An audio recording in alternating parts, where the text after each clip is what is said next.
Well, good afternoon if you are in New York or Switzerland or Oxford or St. Petersburg or Moscow.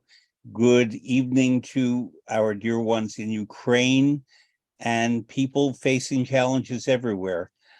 I'm Fred Plotkin. This is Fred Plotkin on Fridays on Adagio, the place where classical music happens. Adagio, as you know by now, is a video and audio streaming service and platform dedicated to supporting artists and to making classical music and opera available to music lovers all around the world. Today is March 31st of 2023. And I have two guests today who are joining me very specifically today because tomorrow, April 1st of 2023, would have been the 150th birthday of the composer Serge Rachmaninoff. Interestingly, he died 80 years ago this week as well, so he neatly packaged that in terms of commemorations. My two guests, one of them is Andrea Loetscher, who heads, you'll tell me the better term, but she's the head of the Rachmaninoff Foundation in Switzerland at the Villa Senar, and we will ask her what the Villa Senar is. And Philip Bullock, a professor at University of Oxford, not Oxford University, in the United Kingdom, with a specialty in Russian culture and music, literature, languages, and so forth. That's very short introductions to two very accomplished people, but I'll let them explain why they're so accomplished at what they do, very specifically regarding Rachmaninoff. Philip, I'm going to start with you. Why now does he matter? As a composer, as a pianist, as a conductor, what is his legacy 150 years after his birth? I think we could have been asking that question every year, almost, throughout Rachmaninoff's life. Composers often have famous periods, but often go through periods when they're forgotten and neglected. But I think Rachmaninoff has been, for every year since his death, and indeed throughout the 26 years he lived in emigration, and even when he was in Russia before the October Revolution, a celebrity.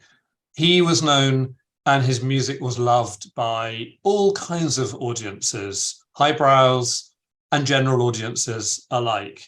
And I can't think of another single composer whose reputation with general music lovers has been as universal and widespread as Rachmaninoff. I don't think we can say that about many other figures. And so for me, he's a fascinating case study in how one can be an artist of great integrity, great skill, craft, and fastidiousness, and yet one can still find a way of speaking and engaging with the widest possible of audiences across the world.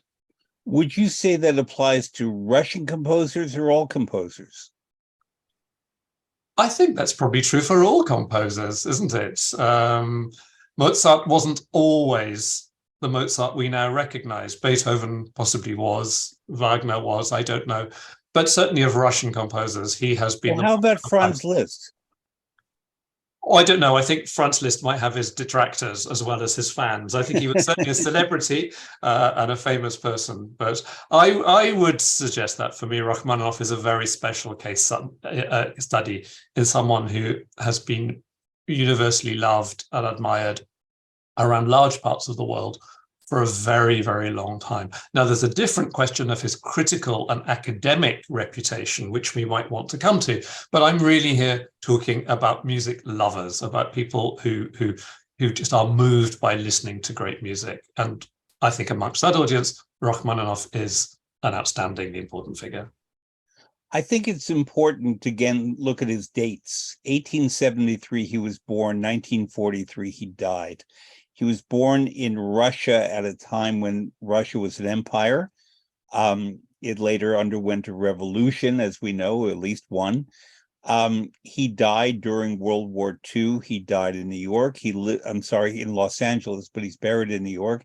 He lived during the First World War. he traveled all over Europe and was often in places that were undergoing war, undergoing revolution. What struck me about his life is the degree to which he was always where things were happening. And I don't know whether that's because these places were also destinations for great artists, and there were big audiences who wanted to hear pianists, conductors, composers who played their own works, which I think is another characteristic of him, is that he played his own works in addition to those of others. And at the time, that's why I compared him to Liszt a bit, and perhaps Mozart before, because maybe other musicians, Wagner conducted his own work, but Wagner was not a known pianist. Grieg was certainly a pianist and a composer, but it's not that he conducted everything that he performed. Schumann, perhaps the same, but I think that part of the Rachmaninoff story, from the way I have gathered it in doing my research, is the time and the place. And I just about an hour ago made myself a little list of some of the people who came before him in Russia, and then the people who are contemporaries. So Mikhail Glinka, 1804 to 1857, sort of foundational for Russian music. And then there was a group that was referred to as the Five or the Mighty Five. Mili Balakirov, if I pronounce it correctly, 1837 to 1910. Alexander Borodin, 1833 to 1887. Nikolai Rimsky-Korsakov, 1844-1908. Cesar Cui, the least known to me, 1835 to 1918. And my favorite of the five, Modest Mussorgsky, 1839 to 1881. So Rachmaninoff's life, to some degree, overlapped with some of them. But then there was another generation who were important. Sergei Taneyev, 1856 to 1915. And then Alexander Scriabin, I think he's forgotten and deserves to be remembered, 1872 to 1915. So he and Taneyev died in the same year, which upset Rachmaninoff no end, and it was during the war, First World War. And then three big guys, Igor Stravinsky, 1882 to 1971, Sergei Prokofiev, 1891, 1953, who died the same day as Stalin. That was bad luck for him. Dmitri Shostakovich, 1906 to 1975. And then one more, the most famous, Pyotr Ilyich Tchaikovsky, who to me stands apart in this whole crowd, 1840 to 1893. So there was a lot more Russian music than we tend to acknowledge now. But I would say, and I'd love both of you to comment on this, the degree to which, yes, Tchaikovsky stood apart, but then I think the next one who stood apart was Rachmaninoff, even more than Stravinsky. Am I wrong? Am I correct? How long have we got, Fred? And maybe I've spoken quite a lot already. So, Andrea, maybe you have some thoughts. I certainly do. No, you first. You first. You're the expert in all this. I think it's interesting to make the comparison with Tchaikovsky, because Tchaikovsky was a god for the young Rachmaninoff. And Tchaikovsky also spotted Rachmaninoff's talent. So when Rachmaninoff was a student at the Moscow Conservatory, studying with Sergei Taneyev, studying with Anton Ardiensky, he was following in Tchaikovsky's footsteps as someone who was trained at the Moscow Conservatory, who followed an academic curriculum. He knew how to write his fugues and his sonata forms, and he was also doing what Tchaikovsky had done, which was writing Russian music, but Russian music that belonged to Western European culture, symphonies, string quartets, piano sonatas, all of those forms which we have from Beethoven and Mozart and Schumann and Mendelssohn. That was important to Tchaikovsky, and it was important to Rachmaninoff. And there was a great personal affinity between the two men. And when Tchaikovsky died, very suddenly, in 1893, when Rachmaninoff was just 20, Rachmaninoff lost an incredible mentor, an artistic inspiration, and also a father figure in some ways, and a very important figure in his life. I think it is fair to see Rachmaninoff's music as music which continues many of the pathways that Tchaikovsky had opened up in his music. writing a music of great ambition, great skill, great craft, great complexity, but also music that came from the heart and spoke to the heart. And in that regard, I think we can see Rachmaninoff and Tchaikovsky as figures with some shared concerns, as well as a close personal relationship. Andrea, I don't know how you feel about this question. Yeah, I mean, what came to my mind was Tchaikovsky also had people who did not like him. So many of those. And Rachmaninoff too. So he just went into these footsteps. So they had always this split of composing for the future. But it was not Russian enough for the Western culture. It was too Russian. So where to be? So that was the split both were dealing with. I also think, in my opinion, that Rachmaninoff is the outgrowth of Tchaikovsky in terms of being unabashedly romantic, whereas some of the others of his contemporaries, Stravinsky, Prokofiev, Shostakovich, were not necessarily romantic. Stravinsky, like Mozart, like certain others, could write, and like Tchaikovsky, could write in many forms and tackle classical music, let's call them, and operas and ballets and so forth, but not necessarily in a romantic idiom.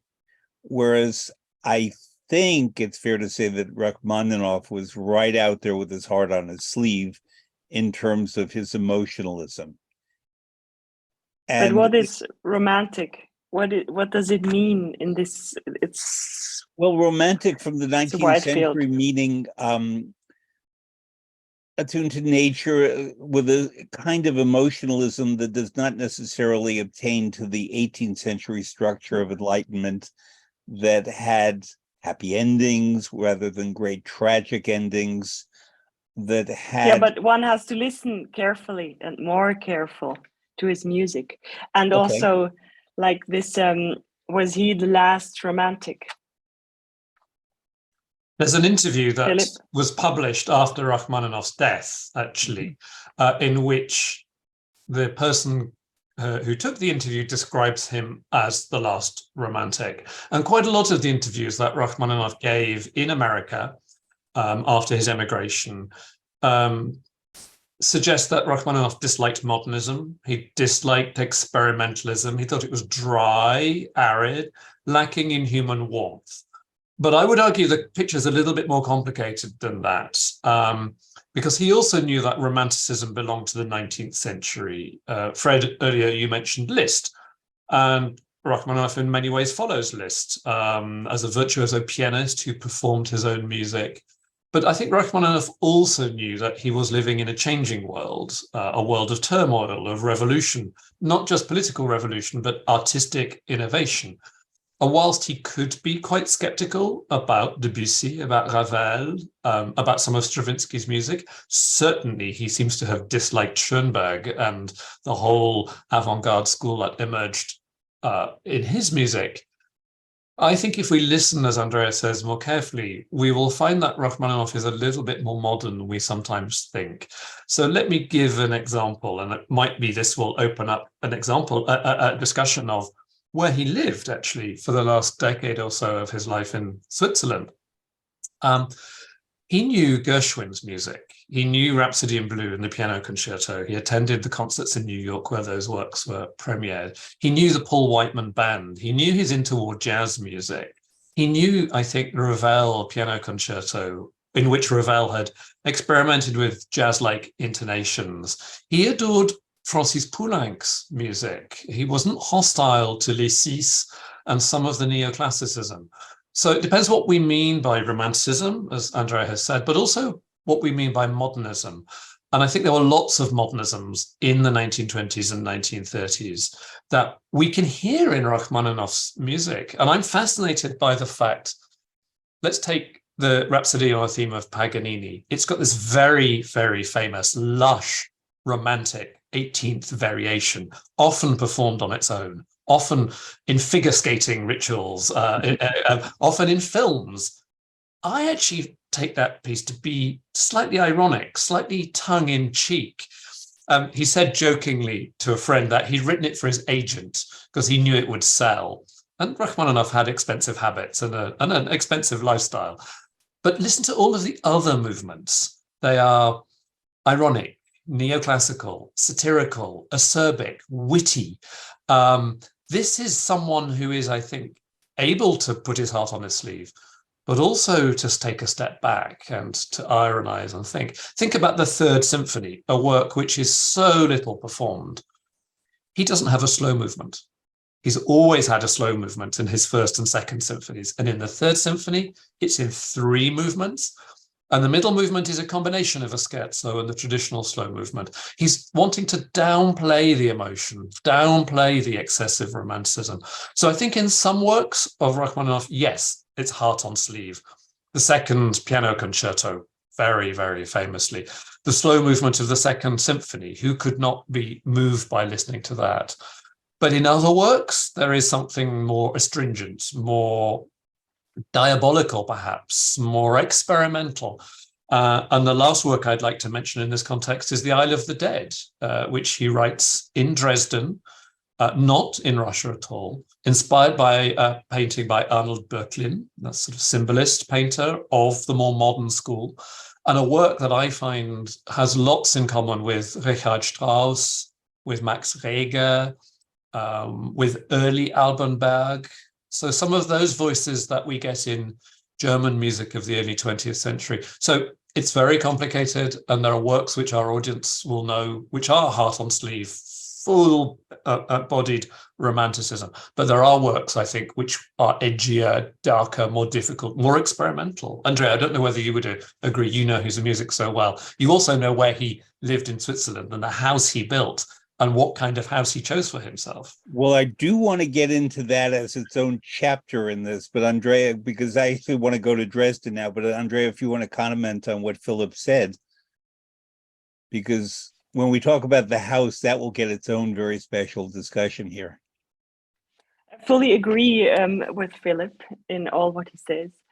And I would say also in his music that one can hear that he heard all the overtones. He heard differently as many other composers.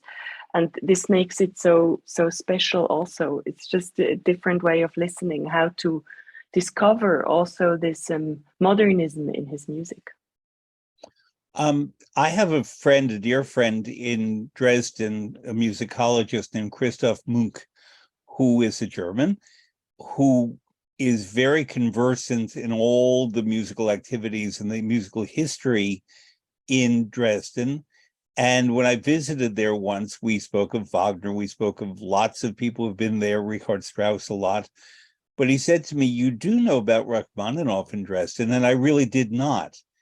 And apparently that was a major chapter in Rachmaninoff's musical development. Would both of you talk about Dresden? I know that it was right after the 1905 revolution in Russia. He had been conducting in 1904 the Bolshoi in Moscow, I believe. And but then suddenly he winds up in Dresden. And did he go because he had work opportunities or because he was interested in the musical legacy of Dresden, which is so rich? He certainly went to compose and to relax. Some critics attribute his decision to move to Dresden in 1906 as an attempt to get out of Russia after the 1905 revolution. They see it politically. I don't. I see it as a creative decision. He had been very busy conducting at Moscow's Bolshoi Opera, but also performing as a pianist and also conducting orchestral concerts. He'd written a lot. He'd written Second Piano Concerto, the Cello Sonata. He'd been very busy. He'd started a young family. He'd married his first cousin. He had 2 young children. He was a tired and busy man, and he needed to create. So leaving Russia was a way of creating some mental space.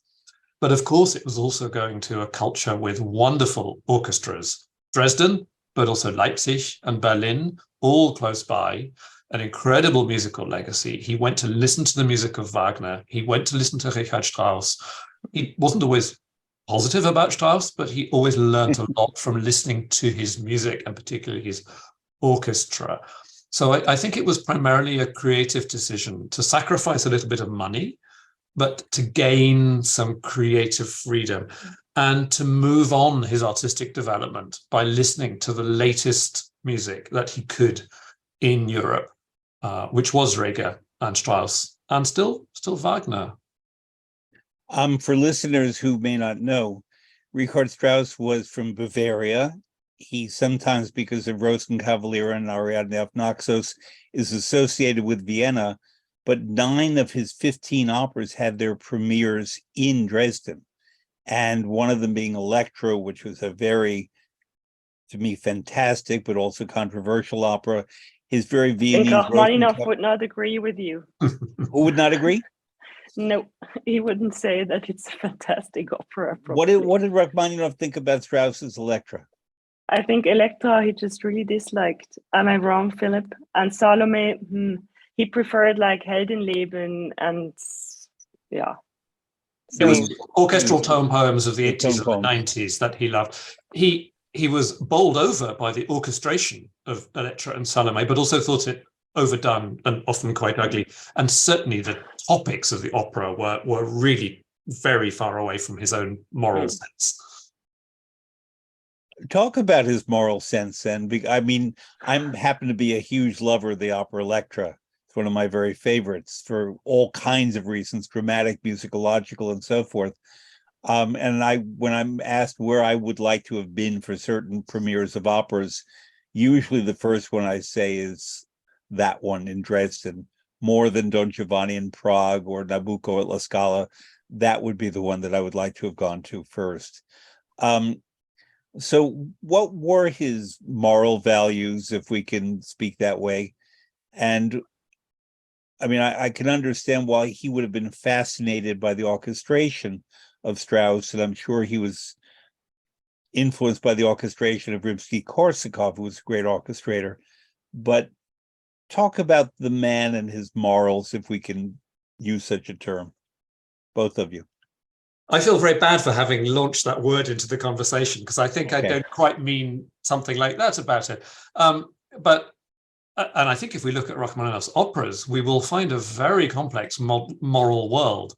We don't know his operas at all, actually, outside of Russia. And if anything happens this year to change our perception of Rachmaninoff, I would like the operas to be staged more, to be heard more in concert, perhaps, and understood by audiences. His first opera, Alieka, is very much in the 19th century Russian mold. But the 2 he wrote after that, Francesca da Rimini, taken from Dante, is about adultery and eternal damnation. And he conveys that vividly in the music.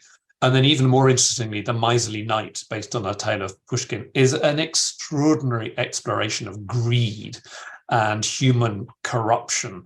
And so whilst he in his own life, I think, was a model of propriety, decency, family values, friendship, he adored his friends and was loyal to them. In his stage works, he was very capable of peeling away all of the horrible human sins that we could enumerate. Andrea, I don't know what you know about the man, actually. I mean, I think all the personalities you just spotted out about himself, you find in his music, like this very deep and honest way to express himself, very modest. I did say modest already, I think. Melancholic, yes, but not only. I mean, he had this melodies which just make you feel addictive to them. You want to listen more. And also these melodies which never break up, break down. So it just is endless, and it goes on and on and on. Yeah.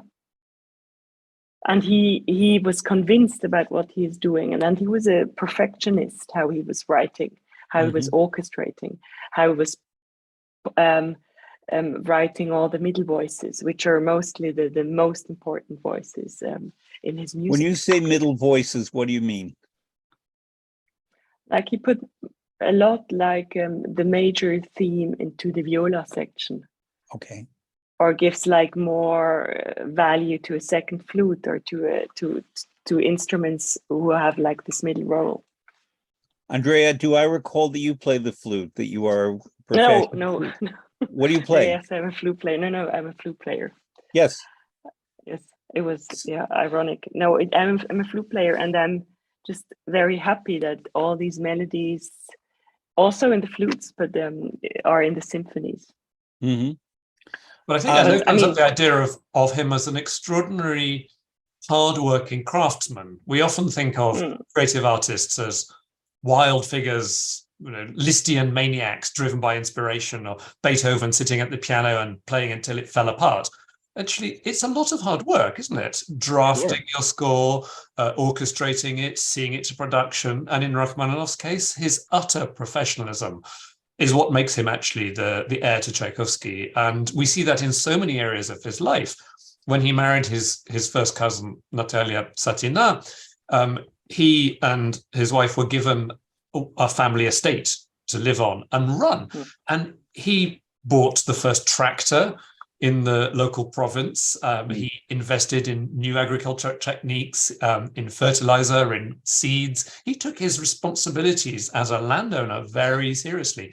And in emigration, he earned a lot of money through concert performances and his public image. And he just didn't hoard it for himself. He used a lot of that money to support members of the Russian emigration who didn't have his commercial appeal. And he would give money to friends and family, but also people he had never, ever met in order to help them out of hard times. And I think we can see a thread across his life of incredible discipline and hard work to express his own inner feelings in music, but also to put the results of his hard work to use for friends and family and the society around him. So perhaps moral is not the word we need here, but is ethical. It's a very strong ethics of the values of discipline, of labor, and of being a member of the community in which you live. And that's not a nostalgic or a rosy thing. It's a very hard task to set yourself as a creative artist. And also his generosity, the generosity in music, the generosity in his life, in his way of giving, in his way of contributing to society, but also to his family, to everything he did, basically. And he was a visionary through and through. So he couldn't do something without like a bigger aim and vision. So in both of your description of him, you remind me of my hero, not necessarily my musical hero, but my hero as a man, Giuseppe Verdi, who was a farmer, and he was a very proficient farmer, and he imported crops and plants to Italy that had never been there before. And he had horses and pigs and chickens and made cheese, very excellent Parmigiano cheese, and knew his food, and made a lot of money on his farm, and basically retired for a long time from composing.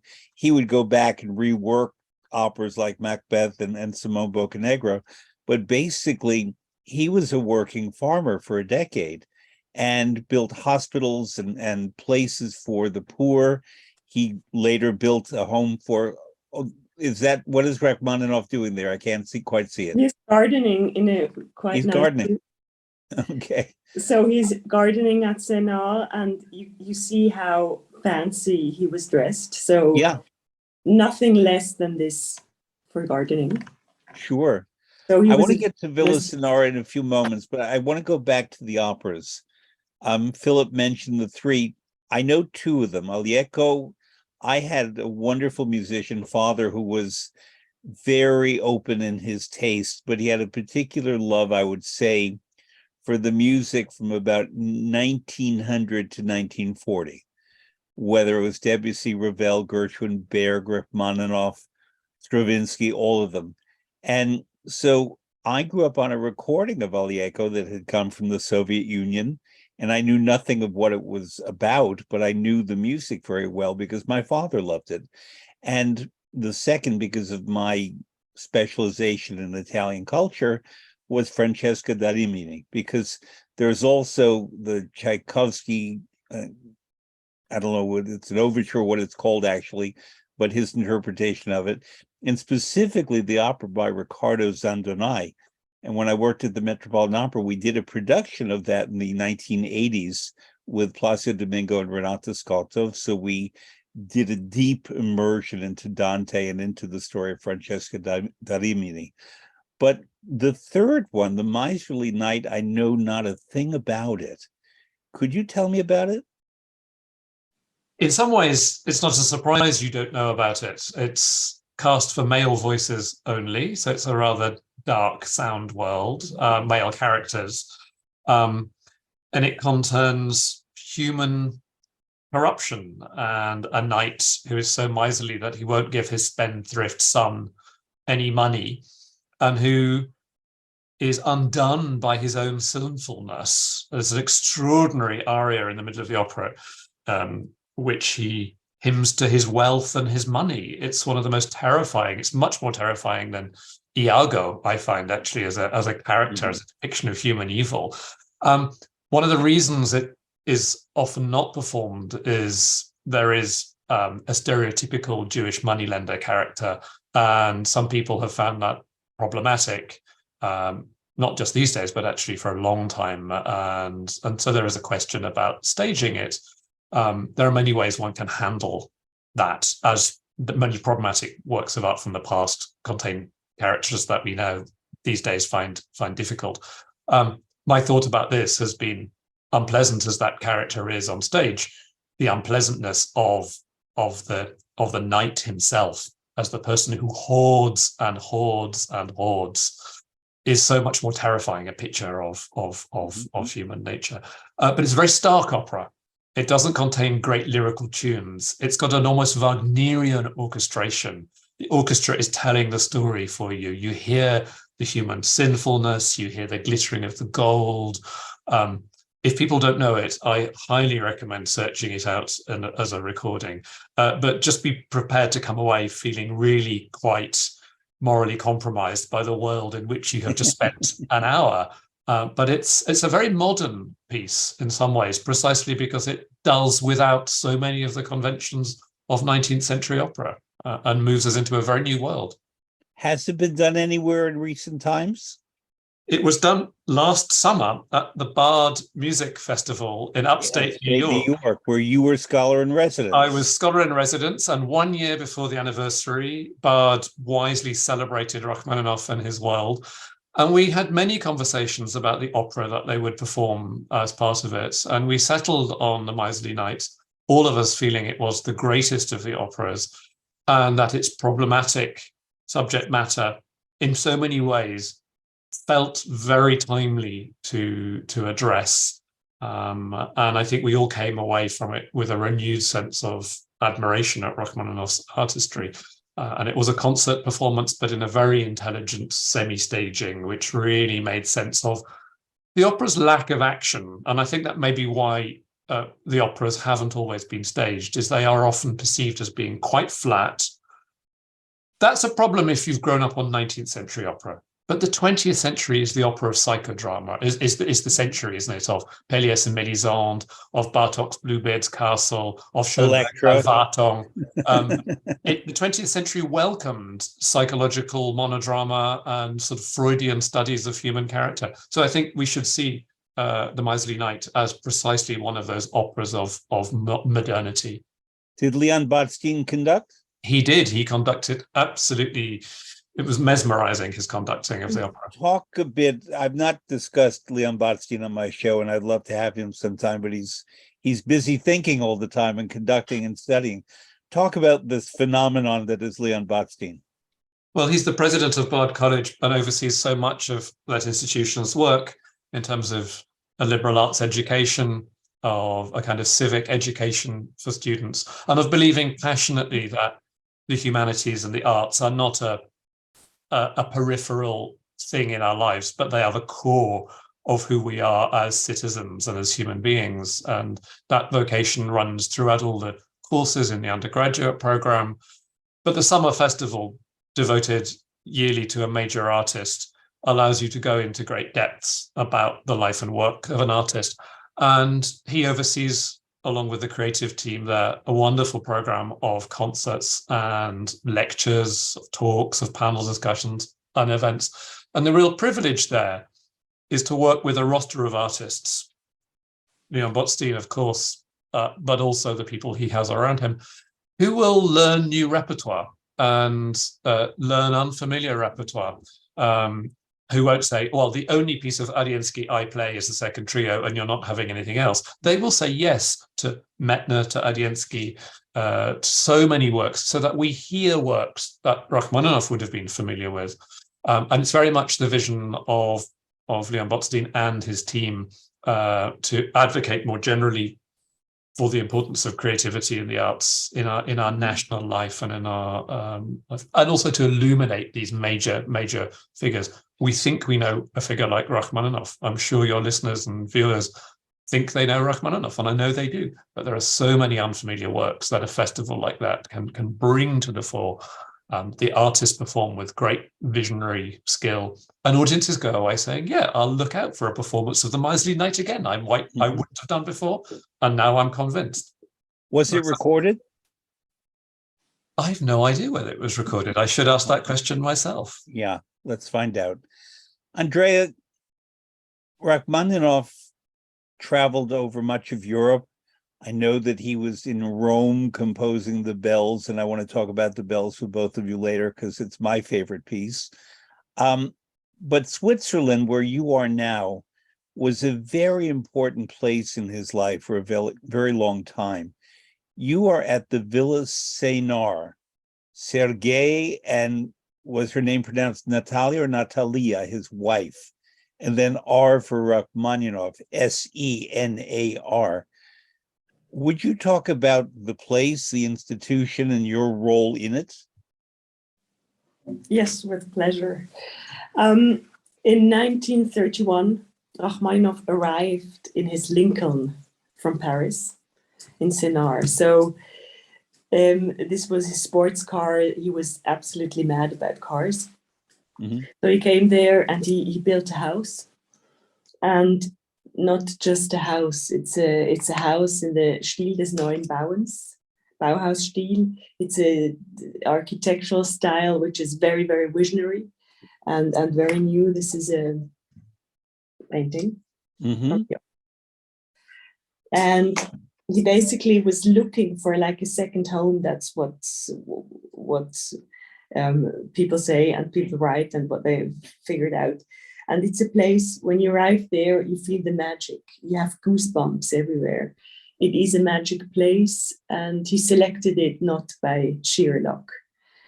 Behind the house is a monastery, and it has 21,000 square meters of land at the Lake of Lucerne, at one of the most beautiful spots in Switzerland.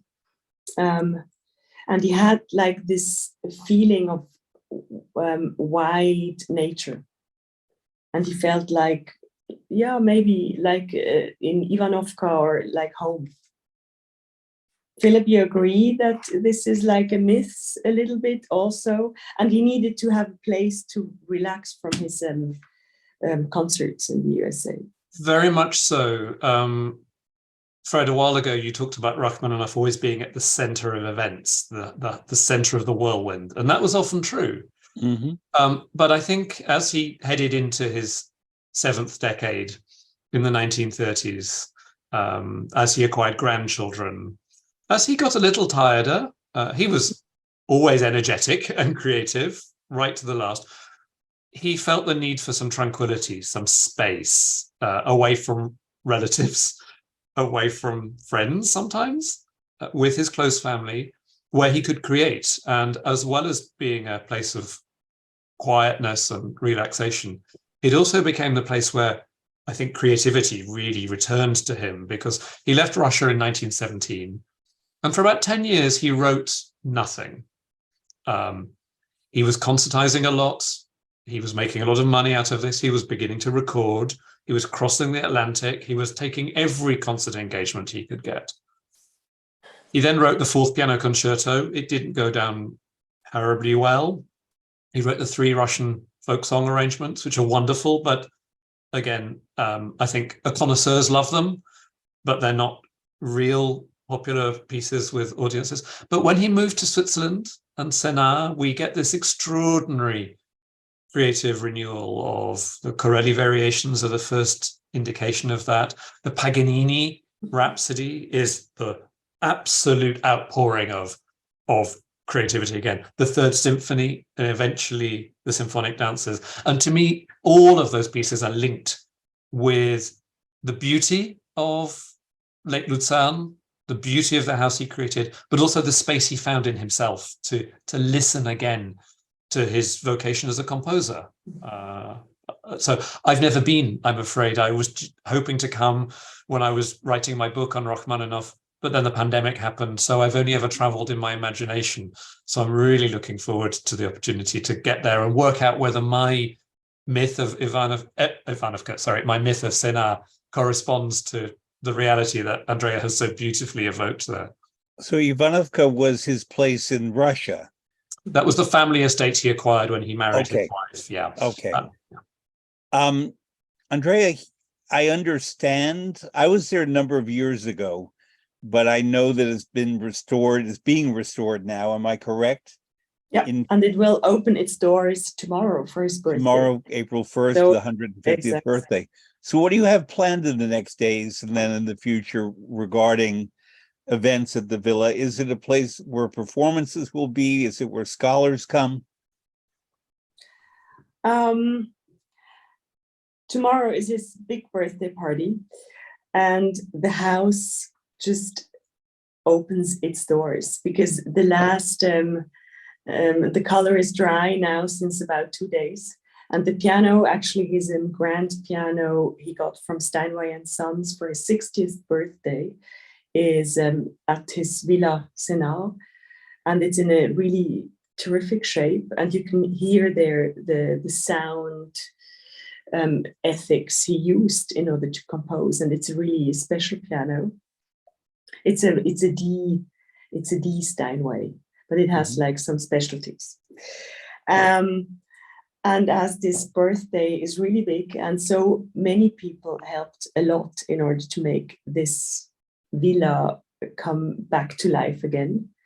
We will do a big celebration tomorrow with a show which is called Happy Birthday, Serge Rachmaninoff, at the KKL in Lucerne in collaboration with the Lucerne Festival. We will have Being the wonderful concert hall built by Jean Nouvel, right? Exactly. The KKL, okay. So because there we can invite everyone who helped us and everyone who will help us in the future also to get funds for the musical program. And there will be Igudisman and Joe with star guests Yuja Wang. So it's going to be something special for the 1st of April. And there will be a cake for everyone, and it's going to be exciting. And then in April, we basically need to test the house. Can you hear the washing machine when someone is playing piano? Just like simple things. And then we will start on beginning of May, 5th and 6th of May. And we will do an evening in collaboration with the Hochschule Luzern and the composers of Dieter Ammann. And they have the task that they write a miniature over the song Au, Opus 38. So we will have 5 to 7, we don't know yet how they will deliver the composers. Short songs about this song with a great duo, Adamova Schäfer, who won prizes at the in Graz at the singing competition. And we will do a children's program which is called Gänseblümle im Rosengart. And Gänseblümle are these That was my next question, the rose garden. Yeah, because Rachmaninoff, he loved roses. He was Yes. absolutely mad about roses. I know. And this is like the king flower or the queen's flower.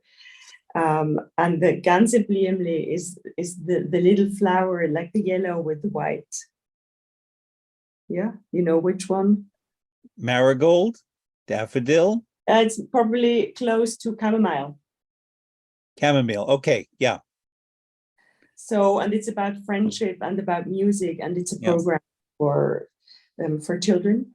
We do together with the Lucerne Symphony Orchestra. I'm looking for like good partnerships, as I'm the artistic and managing director of the Serge Rachmaninoff Foundation, and this foundation was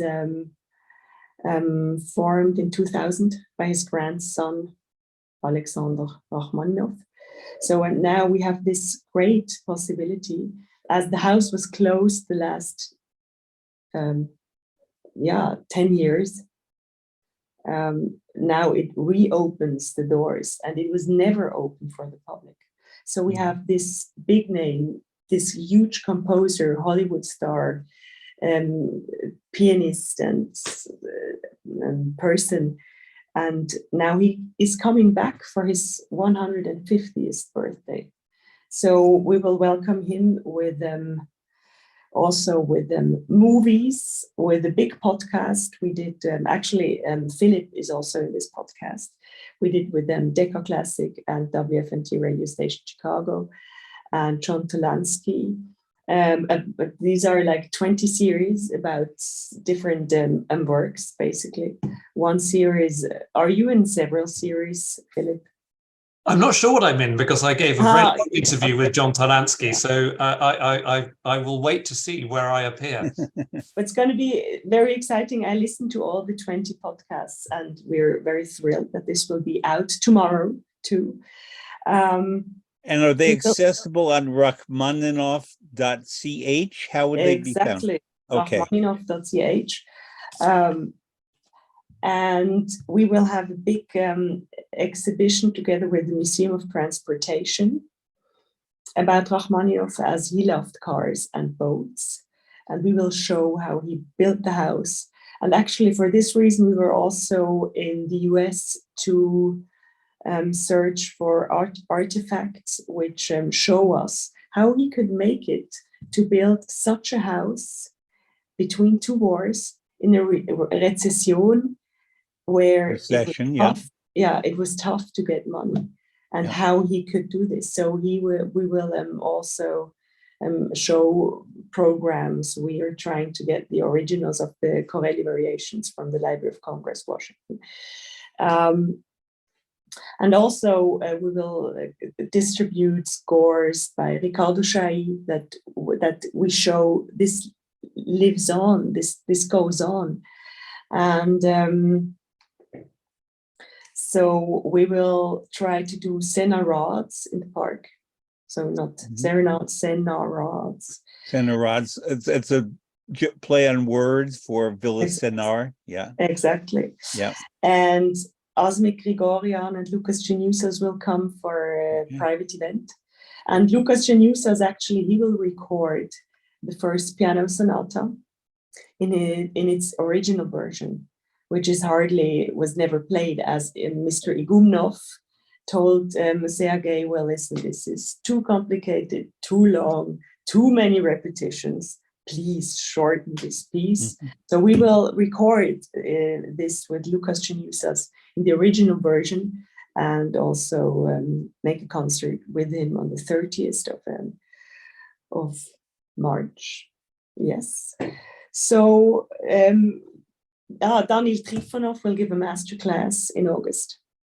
So it's going to be quite a wide program. And actually, for us, it's very important to show his personality in this generosity. He did all these things, like also this split he was living. The house, for example, is modern in this Bauhaus style, but inside he only had old furniture. I mean, he got it done new, but in the old Russian style. Yeah. And he only had Russian servants. He only wanted to eat Russian food. So he had this split of this modernism. Actually, in this house, there is one of the first elevators ever built into just a normal house where people live for 1 floor, 2 floors. So that also shows his affinity for techniques and mobility. Yeah.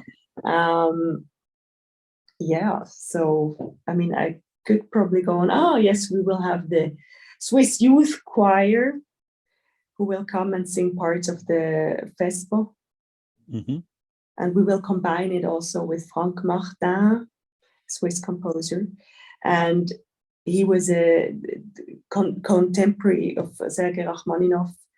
And actually, I was recently playing this ballad of Franck Martin, and that was in 1939 he wrote it. And that was exactly the year when Rachmaninoff left. And we have to be aware that now we have like the same history. It's repeating as over 1 million of Russians are leaving Russia. Yeah. And this also happened in 1917 when he had to leave. Yeah. So to show what happened here, what did the composers with this threatening situation in Switzerland. We will also do things with bells, and yes, we will talk about the bells later too. And yes. If my memory serves, and I didn't look this up, but I'm relying on my memory. I was working in Lucerne in 2013, and I believe that a wonderful performance of the Vespers was done in a church in Lucerne that year that attracted a lot of attention. And it was at that time that I traveled to Villa Senar to have a look. It was not open to the public. And it always stuck in my memory, but very specifically, Rachmaninoff's connection to Lucerne, which is not too far away, and the fact that Lucerne was where Wagner lived for quite a long time, where Toscanini conducted. It has a remarkable musical tradition that is not spoken about too much outside of Switzerland, but this wonderful concert hall by Jean Nouvel is really one of the great concert halls of the world. Claudio Abbado conducted there at great length, and I studied with him many years ago. So to me, it's a mythical place. Do you know, Andrea, the degree to which Rachmaninoff spoke of Lucerne, felt anything about Lucerne as a musical or other destination? I think, I mean, we're very, very lucky that 1 week before he left, he was performing for the Lucerne Festival. I mean, it was called differently then, but with Ensermé. And that was exactly 1 week before he left. That was actually his only performance in Switzerland. Huh, okay. Or am I wrong, Philip? That's in my books. Yeah, and like as I said earlier, that Switzerland was a place of respite, of quietness, of creativity. At the center of Europe, it allowed him to get to the south of France. It allowed him to get to Munich, to Bayreuth, to Paris very quickly, but always then to retreat in. But as you said, the connection with Wagner was clearly in his mind. It felt a little bit of an omen, I think, when he decided to settle there. I think so. Think so? How can it not? He clearly knew of the association as well. Yeah. Because Wagner really composed much of the Ring cycle there, and in the nature, not in the Villa Senar direction, but the other direction, Wagner basically heard, he said, the forest that he put into the opera Siegfried, and heard much of the nature of the Ring cycle in that area. I don't know if it's south, I think in southeast of Lucerne, in a very strong way. He wrote about that a lot. Wagner having been an exile, a refugee, whatever we want to call him, for many years in Switzerland, when politically he ran afoul of the authorities in Dresden, as a matter of fact, in Leipzig and later Munich. But going back to Rachmaninoff, before we go to the bells and to his American phase, both of you. What struck me in my study in preparation for today was how much illness was in him, in his family. He suffered depression. He went for therapy. The depression cost him several years, if I understand correctly. And there were medical problems. 2 daughters had typhus. All throughout his life. Ultimately, he died a few days before his 70th birthday. And would you talk about him? Because both of you said he was robust and energetic, but on the other hand, there were medical afflictions, and this is not ancient history, but at that time there was less medicine available to take care of people and their medical issues. And if he had to be conducting and performing, never mind composing, how did that square? I believe one of his sisters was sick, lots of medical problems. And when I've studied composers, yes, the Mozart family lost children, the Mahler family lost children, Berg, but for the most part, I don't think I've ever seen a composer with so much medical history going on as part of his life. Am I mistaken? And I think these issues about his health, they just one hears them more. Like you hear about the illnesses, you hear about the disease, about the people who die, but you don't hear about the people who live or the people who are like, it's sometimes we just think differently. And I think it was a tough time he was living in. He was always scared of war. He had to flee many times. He lost many times all he had. This had an affection of his well-being, of course. And as far as I know, he was a chain smoker. He was a really heavy, super heavy smoker. Like Puccini. Yeah. Yeah. So, and he was very tall. And in this time, he was probably the tallest man around him. So he probably had aches on his hands and back that we can also read in his letters. Philip? Yes, I've never spotted that theme, Fred, in the way that you have, but I think probably that's because in the previous life I was a Tchaikovsky biographer, and if people know about Tchaikovsky, it's the endless amount of speculation about his death and his sexuality. So I think I've probably become a little bit inoculated, to carry on the medical language, against thinking about health and composers. Let's flip it round, though. Is just to remember, yes, a composer who had to flee first Russia and then Europe, but a composer who made it through determination and a good deal of good luck, being in the right place at the right time and seizing opportunities. There were so many who didn't and who never knew that success. So I think we can read so many things in his life from rather contradictory perspectives. Yeah. Yeah, and he was always curious to discover more, to go further, to have this strength to restart from the beginning. Mm-hmm. He had this strength to say, well, I'm a composer, but with piano playing, I'm earning more. So let's play the piano. It's quite pragmatic and very, very strong and very dedicated to life. Mm-hmm. And that has nothing to do with illness or disease. It's just how to survive and how to continue. And probably that was also why he was not composing, not only because, he was so sad and so feeling homesick and he was blocked because he was missing Russia so much. Maybe also to some extent, but he basically just wanted to earn money. And as a pianist, he was a star. But maybe, Fred, there's something at the back of your mind. If it wasn't there, it was at the back of mine as you were speaking. It's his lifelong fascination with one particular musical theme, the Dies Irae from the Catholic Mass for the Dead. It's in so many works, either cited directly or it's there as a kind of subconscious cell which generates other musical motifs. And it's absolutely clear that he was quite a modest person, quite a reserved person.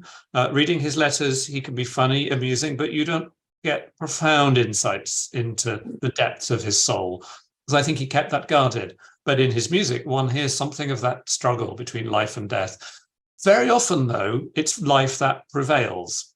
So in the Paganini variations, you get the Dies Irae theme against the Paganini tune. And the irony of the juxtaposition is the delight of the piece. And in his final work, the Symphonic Dances, you hear the Dies Irae, but you also hear a theme from the Vespers, from his earlier work. And at the end, when he'd finished composing the Symphonic Dances on Long Island, he wrote Hallelujah at the end, as if he knew he would die. He was feeling weaker and more ill in his final years. He hadn't yet been diagnosed with the illness that would kill him. And in fact, he never knew really what was going to kill him. That was kept from him. But it is the force of life that prevails so often in his music. And as well as all the melancholy tunes and the soul-tugging romanticism, there is often a vigorous dance-like joy in so many of his pieces. And I love to celebrate that. So maybe that's a roundabout answer to your very interesting question, Fred. And I'm hardly morose for people who know me. You know, I laugh at funerals, so it's not that. But it just struck me in reading through his life and the chronology that, yes, he was very affected by the death of Tchaikovsky, but also apparently very affected by the deaths very close to one another in 1915 of Tanayev and especially Scriabin, who basically had a pimple on his lip and then suddenly he was dead at the age of 43. And it must have in some way impacted on Rachmaninoff, who already had a period of depression, that carpe diem, that maybe, you know, we have to do what we feel we have to do now because one never knows. And he was privy to illness around him. I'm not saying that he was always ill, but between that and the constant movement because of world politics, it probably gave him a certain imperative that maybe not every composer and musician had. That's just my takeaway. But I'm not. He lost so many times everything. He lost his father. He lost his family. He had to flee. He lost all the estates. He lost his aristocracy. Aristocratic title, yeah. And he lost it again when he had to flee. So and what I wanted to say is we're again with the split he was living, with the Dies Irae and with the themes of pure joy, with these beautiful melodies, with this witchcraft and virtuosity in his music. So let's get to the bells. Why do I like it? Because you have excellent taste. Okay. It's my favorite piece of his as well. Is it really? Okay. Why is it your favorite piece? Because it was Rachmaninoff's favorite piece. And you feel I didn't know that. Okay. It was the piece he cherished most and wanted really when he settled in the States. He tried so hard to have it performed, and there were some performances.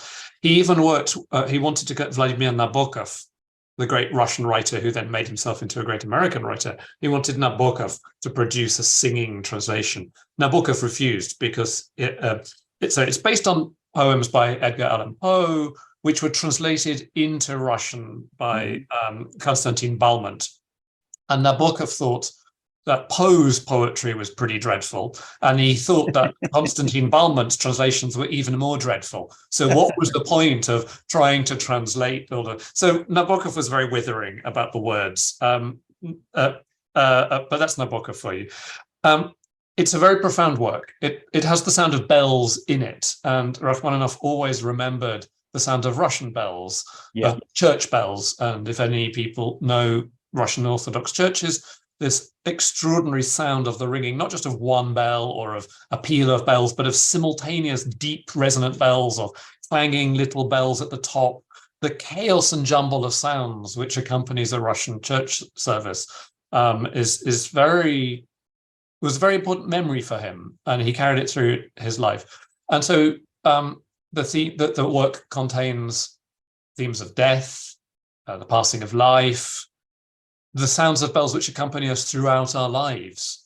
The third movement is an extraordinarily dissonant, violent representation of warfare in a musical language that's very advanced for when it was written.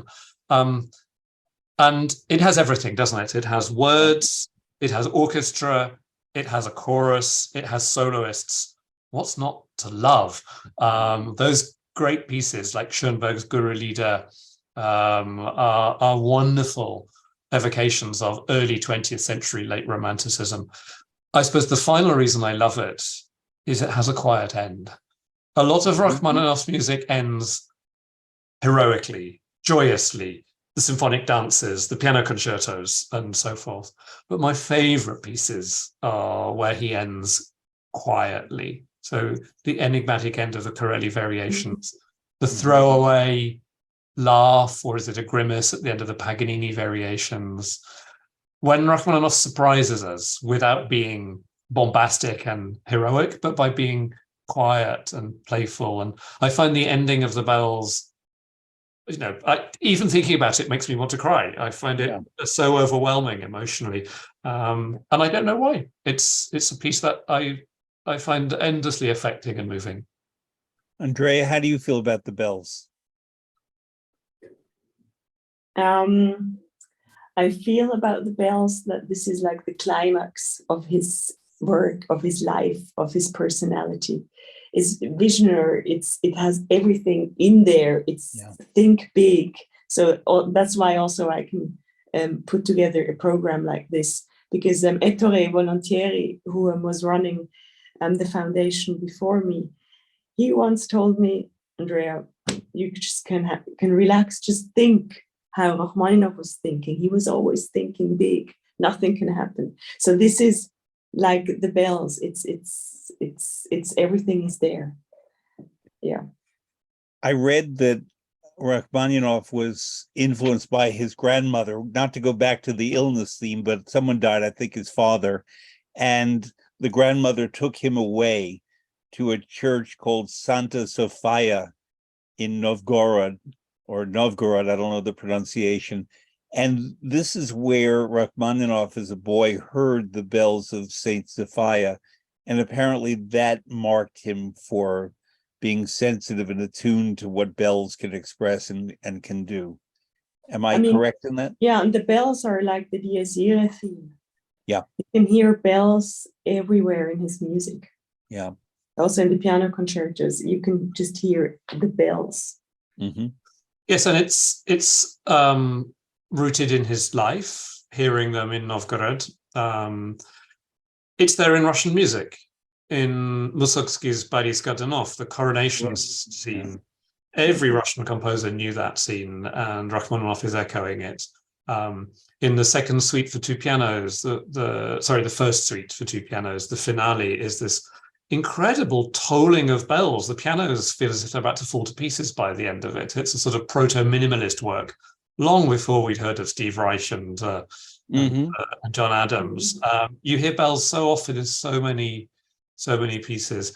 And I think Andrea earlier on talked about overtones and attunement, not just to the note, but its partials, its overtones, its resonances. It's an all-embracing physical sound. Yeah, it was very much something he cherished and sought to recreate in a lot of his music. And am I correct that he composed it in Rome? He took himself off to the apartment where Tchaikovsky had previously lived. So there's another musical connection there. On the Spanish Steps, yes. And it's a lovely point to make, because Rachmaninoff is, yes, a Russian composer. He lost his homeland, and in many ways never, in the 26 years that he lived in Europe and America, overcame that loss. But he was a figure of the world. He lived in Dresden, he settled in Switzerland, he went to Long Island, he died in Beverly Hills. He felt very at home on transatlantic liners and on his series of very fast cars that he used to jump into to get from Le Havre to Paris and then from Paris to Switzerland every year in ever swifter time. He was very proud of all of that. And composing in Rome. This is a Russian composer tied to his homeland, but also felt very able to be part of the world, to think of himself as someone whose music spoke beyond borders, even if we're not Russian, even if we don't understand the Russian language, to use his music as a way of communicating with people. He died an American citizen, and he's buried an hour outside of New York in Valhalla. Valhalla. I went last summer to pay my homage. I haven't been to Senna, but I have been to his grave. And yes, he died an emigre, but actually he died an American citizen, and his ability to remake himself in new places is, I think, an extraordinary legacy for us to think about. I'll tell you why I mentioned and asked about his composing in Rome. You both don't really know me, but a lot of my life's work is dedicated to Italian culture, and I've written many books on Italy and just had one come out recently. And so therefore, I'm very versed in Italian culture. And I pictured him walking around Rome while composing this, going to churches, of which Rome has many, with all of their bells, and obviously the Vatican, but not only, because there's a bell making tradition that goes in Italy. We know the date back to the year 1000. There's a little town called Agnone, Agnone, in the little region of Molise, where the oldest company of any kind, of any business in Italy, is the bell making family of Agnone. And they produced bells in many of the churches in Italy, in Europe, apparently fashioned a version of the Liberty Bell in Philadelphia, the one that cracked. And therefore, Italians are completely attuned to the bells of Agnone. And I pictured Rachmaninoff always walking around Rome, going to the many churches. You go one block and there's another church. And every hour, every quarter hour in Rome, there are bells chiming constantly and beautifully. And when I hear that piece, and maybe that's part of why I love it, I hear him in Rome. In addition to being, I'm an American, being influenced by Edgar Allan Poe, by what you so well discussed, both of you, his Russian connection to the bells. I understand that. But to me, it's also an Italian work. And part of why one of the many reasons I love that work. There's a wonderful Italian connection that I'm sure you know, Fred. In America, he received a letter from Ottorino Respighi asking him if he could orchestrate 5 of the Études tableaux, which he'd originally written for solo piano. And they're really fascinating pieces about this connection he had with Italy. Respighi had, of course, studied in Petersburg with Rimsky-Korsakov, so there's another Russian-Italian connection there. But a little footnote to, I think, your lovely evocation of the sound world of the bells in Rome. I love that. Yeah. So now let's get to his American phase. Having lived in Switzerland in the 1930s mostly. War was just breaking out. Germany did the Anschluss in Austria in 1938, invaded Poland. We know a lot of the story. But how and why, or maybe why and how, did Rachmaninoff get out of Europe? He went to New York. I should just say, as backstory, he had been to America. He was invited by the Boston Symphony around, I think, I don't know the dates, but the early 20th century, to conduct in Boston. And therefore was familiar with America. We loved him here. And so obviously he was able to come back to the United States as war broke out. But both of you, what were the circumstances that brought him to America in what became the last phase of his life? I mean, he was scared, and he did not know how Switzerland would deal with the war and which side Switzerland's going to take. So he left, and I think he could leave that was not tough to leave. So, and in America, he knew that he can make his living. He felt, well, he had his setup already. So many of his friends also were fleeing to America. And he'd first visited America in 1909, 1910. He wrote the third piano concerto for that American tour. And so he knew the country well. When he emigrated from Russia in 1917, he didn't go to Paris or Berlin, which were the main destinations for Russian emigres. Stravinsky went to Paris. Prokofiev was mainly in Europe. Rachmaninoff headed straight for America. He knew he could make money there. He knew there was a big audience for classical music. We forget that these days.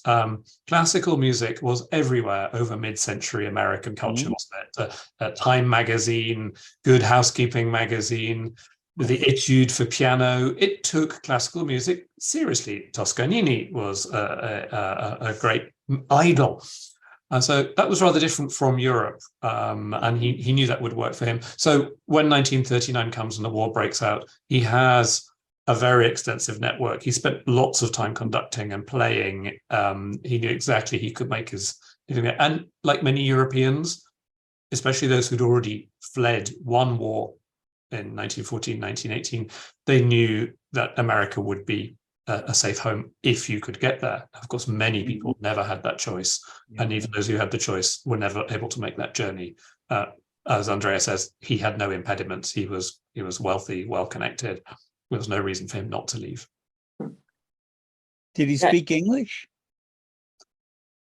He was not a natural linguist. I think that's fair to say, Andrea, isn't it? I mean, he spoke Russian at home. Yeah, but this is also a myth. I think this is also one of these myths also about the disease. I think he was a very, very good good in languages. And people say that he was not very well in English, but I think it's not true. A smart chap as him, no way. I think he just made it up sometimes to have like this different aura, and he was not like speaking too good about America all the time. So, but he thought that people were too shallow. For example. But whatever, maybe that was just one quote from one letter and we just stick with it, which is nasty too. Yeah, but he was very able, I mean, Andrea, you're quite right, to use the fact that people thought of him as a Russian and thought he had a big, thick accent and he couldn't understand, as a way of creating some privacy. So he could negotiate when he was public and when he was private. And he was very well helped by his agents, secretaries, assistants, his wife, his daughters, who all helped polish the letters, do the correspondence, and that's not uncommon. Many composers have had that kind of support network to help them engage. And I think, and it was quite a smart also marketing move to sell himself even better, to be more exotic, to be. You mentioned that he lived on Long Island. For listeners who are not from New York, we have New York City, which has 5 boroughs or counties, and then east of it, east of the borough of Queens, is a very long island, which has 2 counties, Nassau and Suffolk, and they're beautiful. They're on the Atlantic Ocean. They have farms and delicious seafood and beautiful beaches and coves and bays, and they're very I want to go there. I'm there. I mean. Okay, so after I've come to Switzerland, we'll get on the plane and come to Long Island. Well, what I'm wondering is, do you know where he lived? Because a few years ago, I went to one of the great weddings I ever went to. There was a Russian Orthodox community in, I don't know if it's Sea Cliff or Sea Bright, I think it's Sea Cliff, with a beautiful little Russian Orthodox cathedral. And the wedding I went to was high Russian Orthodox, with bells, with moving around and kissing icons and the whole thing. And I always wondered whether he knew of that church, which is an anchor of the Russian community in this part of the United States. I wouldn't know. I'd have to go and do my homework. Okay. It's not impossible. Yeah, because it's, when I went there, I had no idea that there was this microcosm of Russianness that would have been right out of Moscow rather than Manhattan. But why was he on Long Island? And then how did he ultimately wind up in Beverly Hills? I think it was a staging point, really, as he settled back in America. He was still touring, remember, right up until very few days before his death. It was on an extensive concert tour that he really finally fell ill and had to cancel his concerts. I think it was in Knoxville, Tennessee, that he gave his final concert. Yes. Yeah. And the family realized he was well. A doctor diagnosed certain things that were kept from him. The climate was really what drove California, because that was a mecca for many people, because it has such a wonderful climate. Let's think who else is out there. Horowitz is out there. Schoenberg is out there. Stravinsky is out there. Thomas Mann is out there. I mean, who wouldn't be in Beverly Hills in this period? Kurt Weill stayed in New York. Yeah. Okay. Go figure. And Bela Bartok lived in New York at that time Yeah. and died more or less at the same time. Yeah. Bartok lived on 57th Street, 2 blocks west of Carnegie Hall. Because for people who don't know, Tchaikovsky conducted the opening concert of Carnegie Hall in 1891, I believe. And then that whole district, there was the Steinway Hall where the pianos were, and it became sort of a music district surrounding Carnegie Hall. And many of the musicians and composers lived on 57th Street, either in a building called the Osborne, or Leonard Bernstein lived there, or a little further west where Bela Bartok lived. But did Rachmaninoff have anything at all to do with the movies, with the movie industry, in terms of music, or was he captured on film in any way while living in Beverly Hills? There are videos from Senna, aren't there, Andrea? There are some holiday videos, holiday reels. Yeah. He was in contact with Walt Disney. They knew each other. But I think he was mostly copied. His music was mostly copied. And so then this rumor also, myths, said that he was like composing for Hollywood. But in fact, no one could afford to have Rachmaninoff to write for the movies. It was impossible. So then they just had like second or third class, fourth class composers who just wrote similar things as he did. So, but no one could afford him. His style was emulated in the movies, and not even that. His works were taken over directly. There's an amazing version, "Full Moon and Empty Arms," I think, if I got the title right, which is based on the great tune from the Second Piano Concerto. And there's a Sinatra version of that. There's a Bob Dylan cover of it. It's gorgeous. It's a really good tune. So that was very common at the time. But there is a really interesting interaction with Walt Disney, which is around Mickey Mouse. So I think in the late 1920s, there's a little Mickey Mouse short in which Mickey Mouse plays part of the C-sharp minor prelude, which was the most famous piece of Rachmaninoff around the world at that time, possibly still is. And then he plays the Mickey Mouse, plays the Liszt Hungarian Rhapsody and little pieces like that. And later on, Rachmaninoff meets Walt Disney at the studios out in LA, and Horowitz is with him. And he says, "I've heard my C-sharp minor prelude played by brilliant virtuosi, and I've heard it massacred by terrible amateurs, but I've never heard it played as beautifully as by Mickey Mouse." I think it's as the Italians say, "Se non è vero, è ben trovato." So if it's not true, it ought to be. And it shows just how clever Rachmaninoff was able to manipulate media and celebrity, photography, film, the commercial aspects of American popular culture in the mid-20th century in order to promote himself. Philip, you mentioned a couple of times the disease that took him. I don't mean to dwell on illness, but he died rather quickly. The disease that took him that he was not informed about. Do we know what that was? I haven't got into an enormous study of this, but I think it's a form of cancer, isn't it? I don't know whether it's a blood cancer or bone cancer. Someone will correct me, someone better educated amongst you. Right. But it was a very quick decline. He had been suffering for quite a while, and there'd been various provisional diagnoses. But the actual I don't know. I suppose I'm too busy thinking about the ringing sound of his final music rather than Sure. his physical decline. Sorry, Fred. No, that's okay. I mean, I ask in part because it's common to talk about composers and the works they did at the end of their lives, and were they cognizant of their imminent demise? And I think that's overdone, this kind of discussion, and it's more for people who are not really into music, frankly. But because I don't necessarily look for intimations. Beethoven near the end wrote variations that were very humorous and so on. So I don't think it's that stuff.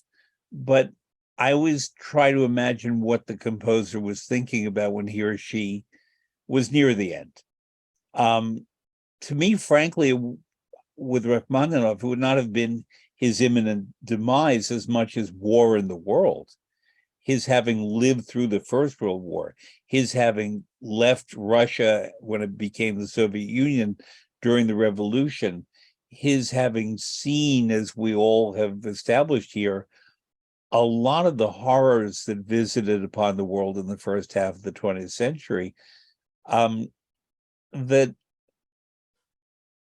he does not seem to be, and I could be wrong, someone who reflected that in his music as much, say, did Shostakovich, who I think provided a narrative of a lot of the issues in the world, or even in his own way, Benjamin Britten, in a very different way. I think that's possibly true. I mean, we sometimes talk about late style and composers in their final declining years, finding a stripped down, pale language reflecting their mortality. Shostakovich very famously had a late style like that. And I don't think, Sibelius, the Seventh Symphony feels like a farewell to creativity. In some ways, Schubert was very young, of course, when he was writing his late works, so it's not to do with age. No. Whereas the final works of Rachmaninoff have always seemed to me to be very life-affirming. The symphonic dances do not feel like a farewell, although I often make the comparison with Ravel's La Valse, which Ravel wrote after World War I, 1922, I think, which is a sort of parody of Europe descending into chaos in 1914 as the Viennese aristocracy danced its way to death. And I think one can see the symphonic dancers with their use of the Dies Irae as a kind of evocation of that destruction. But I can see Andrea is quizzing and frowning her eyebrows, because in the end, that's not the mood of the final bars, is it? The final bars don't have that bitterness or irony or destruction that one hears in, say, Ravel's La Valse or the works of Shostakovich.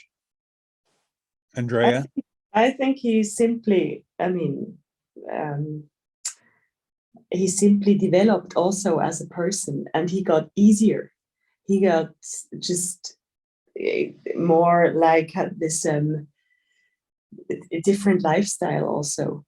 And he was convinced of what he was doing, and he felt sure of what he was doing, and what he did not when he was much younger.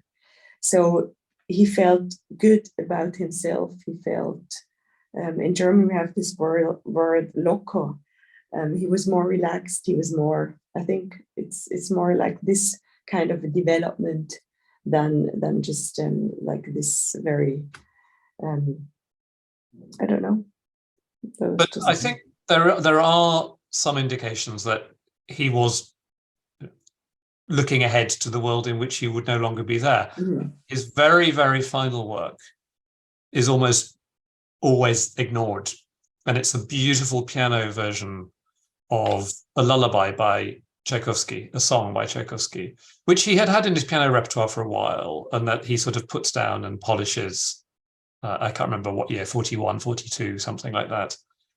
And it's the older Rachmaninoff watching the world go up in flames, feeling a little bit fragile, addressing his own mortality, and looking back to the composer, Tchaikovsky, who had been his mentor and who had given him his first big break by giving him 5 and up 2 pluses for graduating at the Moscow Conservatory, and who had said, this Rachmaninoff is a great composer and will be the great hope of Russian music. So when the older Rachmaninoff looked back on 50 years of creativity, I think he was at that point reflecting on his posterity and his mortality, but in a very light, as Andrea says, easy, relaxed style. There's no angst.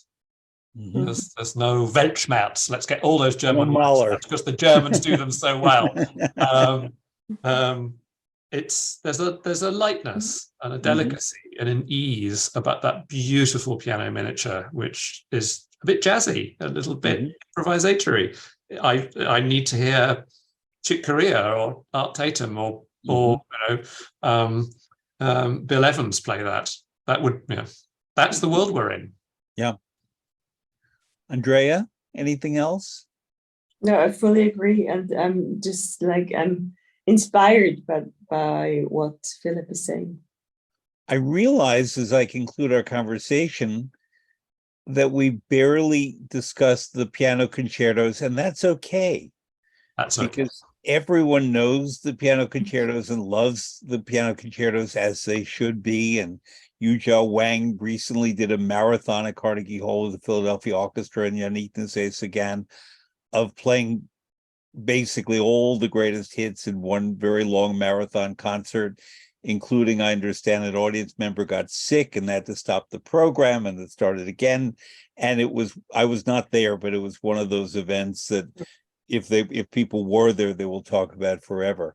But I'm so glad that we made it very clear to our listeners that Rachmaninoff is so much more than those wonderful piano concertos, and that he merits discovery, rediscovery, new evaluation. I will remind everyone again that the Villa Senar tomorrow, April 1st, 2023, is opening with celebrations on the 150th birthday of Rachmaninoff. People should visit Rachmaninoff, Rachmaninoff.ch to learn as much as they can. I want to thank Andrea Loetscher, who heads the Villa Senar and the Rachmaninoff Foundation in Switzerland. I want to thank Philip Bullock, professor of Russian literature and music at the University of Oxford. And if I left anything out, now's the time, both of you, to say it. I have something. I have Yes, please. 2 questions. Yes. And each of you the same one. Philip, how are you going to celebrate tomorrow? The 150th birthday of Sergei. What are you doing tomorrow? I shall be. What are you toasting? With whom are you toasting? What are you listening? I shall be in London at Wigmore Hall, Good. Temple of Classical Music and Chamber Music, for a wonderful recital by the great pianist Stephen Osborne of the first and the second piano sonatas. I've written the program notes for that concert. I will be on my own because I want to celebrate it with Rachmaninoff. I'm going to buy roses and listen to whatever music of Rachmaninoff's I suddenly think I want to hear. Probably the bells, very likely. And because. And you'll be at this wonderful party, Andrea, with all of these wonderful musicians and sponsors. Tomorrow will be just a tough day, and I'm so excited. I'm probably not going to sleep tonight. Tomorrow in the morning, Alexei Gudisman and Honky Joe and also Yuzhou Wang are coming to Villa Senar to rehearse without audience. Just that the artists are the first on his birthday who opened this house. And then probably people are coming over, and then the concert and cakes and champagne, and it's going to be great.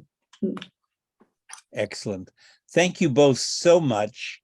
It's very treasurable. I look forward to meeting both of you in either in New York or in Oxford or in Switzerland. And let us all renew our love and relationship with Sergei Rachmaninoff, one of the greatest composers of all time. Thank you, Fred. Thank you.